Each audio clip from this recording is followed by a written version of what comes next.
স্রেফ ১ রানের অপেক্ষা নিয়ে গতকাল মিরপুর টেস্টের প্রথম দিন শেষ করেছিলেন মুশফিকুর রহিম। এদিনই বাংলাদেশের প্রথম কোনো ক্রিকেটার হিসেবে তিনি শততম টেস্টের মাইলফলক পূর্ণ করেছিলেন। এমন ম্যাচ সেঞ্চুরি দিয়েই রাঙালেন মুশফিক।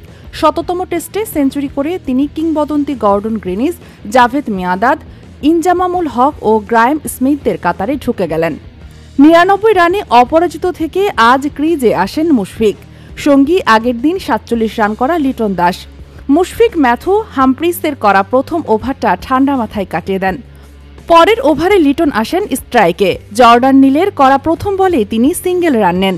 মুশফিক তৃতীয় বলটি স্কোয়ারে লেগে পাঠিয়ে নিজের অপূর্ণ ম্যাজিক ফিগারটা পূর্ণ করে প্রসারিত করেন দুহাত। এরপর কৃতজ্ঞতা জানান সৃষ্টিকর্তার প্রতি। শততম টেস্ট খেলতে নেমে সেঞ্চুরি করার কৃতিত্বে বাংলাদেশের এই তারকা বিশ্বের ১১তম ক্রিকেটার।